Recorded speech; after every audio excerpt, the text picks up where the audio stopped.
Mother is a 2017 film written and directed by Darren Aronofsky. The father places a crystal on the pedestal, and the ruined house becomes whole again. The mother awakens and discusses the father's writer's block.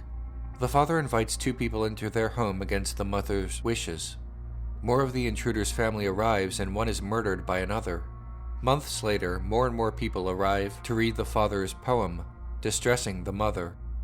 She gives birth and the people kill the child.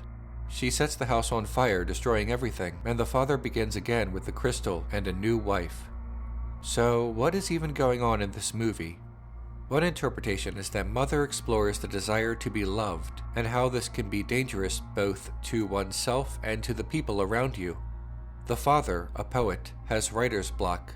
He is loved by his wife and they are expecting a child, but this is not enough to make him happy.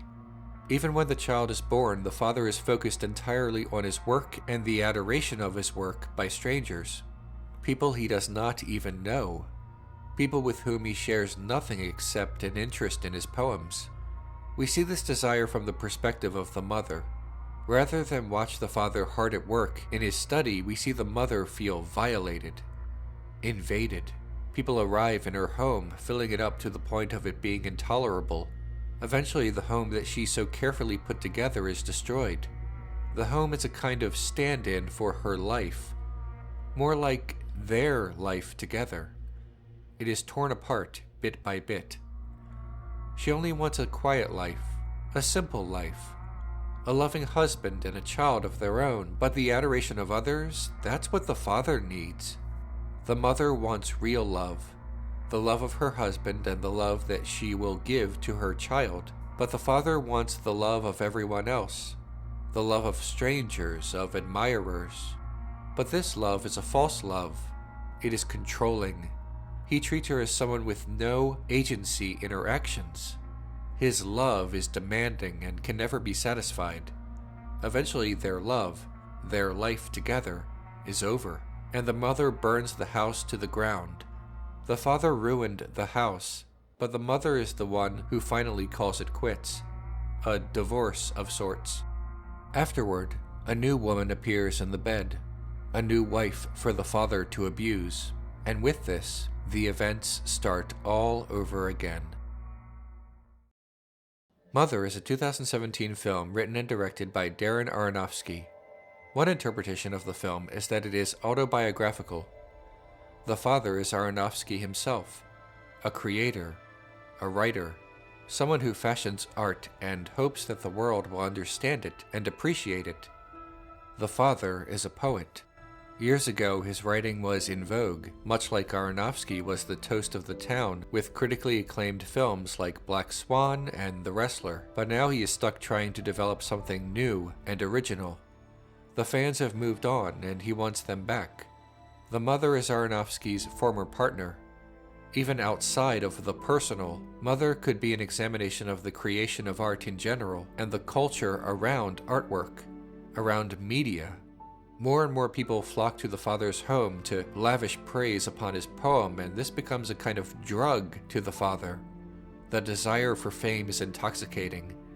The father would do anything to keep the people in the house, to keep the people reading his work, even at the cost of his personal relationships, specifically with the woman he professes to love. We also see condemnation of these fandoms. They desire, they want, they need. They are needy. The paparazzi, the obsessed fans.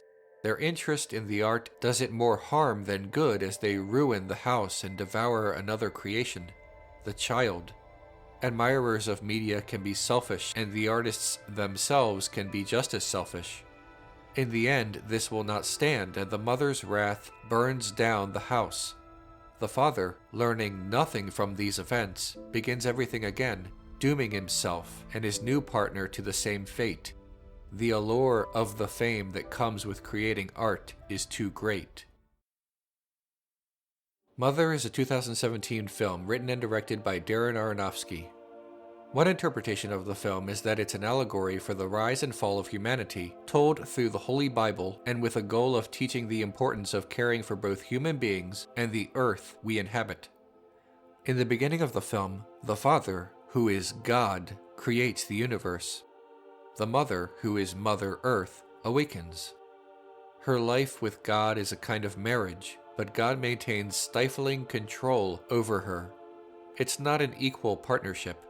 The father being noted as much older than the mother means that God predates the earth, because God predates everything. God invites two people into their home. The couple represent Adam and Eve from the book of Genesis.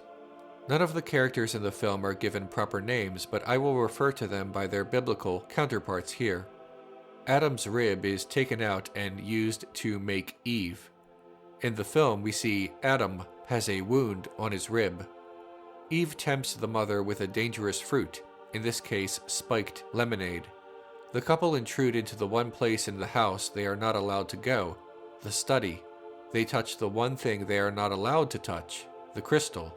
This is similar to the breaking of the Adamic covenant when Adam and Eve eat from the tree of knowledge of good and evil. Once the couple does this, everything is ruined. The mother says she wants to make her home paradise. Adam and Eve take humanity away from paradise. When the father boards up his study, this is referencing Adam and Eve being cast out of the Garden of Eden, never to return. Adam and Eve introduce their two sons. They represent Cain and Abel. One brother kills the other and runs out into the woods. This is the same in the Bible. In the Old Testament, God requires many things of his people, but chiefest among all else is worship. God requires followers and faithfulness to him alone. It is the first commandment. And so the Father, God, invites more and more people into his home, despite the protestations of the mother, Earth. Their house floods due to the carelessness of the people. Earth warns them, but they do not heed this warning. This is a reference to the Great Flood. The house suffers plagues as seen in the book of Exodus. Blood, fire, darkness, frogs, the death of the firstborn, and so forth. The poems that enthrall all these people are the books of the Holy Bible itself. The inspiration for the father's new poem is the baby growing inside the mother. In other words, God is writing the New Testament because of Jesus. The people go from simple idolatry to escalated violence, a nod to holy wars and other zealotry related to Christianity. When the mother gives birth, the child is worshipped as the Messiah. The people kill the child, much in the same way that humanity killed Jesus Christ. They eat the child, referencing the practice of eating the Eucharist and drinking wine as if they were the flesh and blood of Christ. The mother admonishes them for their misdeeds, but the people beat her. Now we're getting to Aronofsky's point, that humanity is growing overpopulated, wicked, and is not taking care of our earth. Remember, the mother is Earth, and the people are killing her. The mother escapes and makes her way to the cellar and the furnace oil tank. It is not a coincidence that oil is what destroys the house, which represents the world. Aronofsky is an environmentalist. When the mother finally asks Father who he is, he says, "I am I," which is a reference to the I am interaction between God and Moses. If it were not obvious about the identity of the Father already, in the credits everyone is given lowercase names. The only exception to this is the Father's name, him, which is capitalized. In the Bible, God's him pronoun is always capitalized. There are many interpretations to this film, but Aronofsky and other cast members have confirmed this one in interviews. It's not meant to be a secret. Aronofsky has said of Mother Earth, "She's given us life on this planet. All she does is give us life."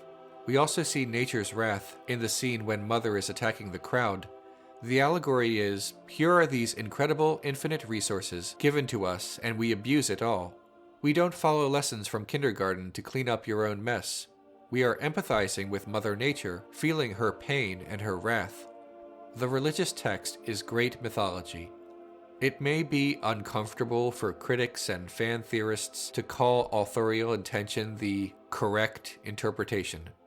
Almost any interpretation of a film is absolutely worth discussing so long as it is supported by the text of the film. But allegory, specifically, is about intentions. In fact, it requires intentions because, in a sense, it is a lesson set to art. That much is not debatable. We are free to see a film any way we choose, of course, but this allegory is not meant to be subtle, and claiming mother is meant to be something else means purposefully ignoring the text of the film. By the way, I love this movie, don't at me.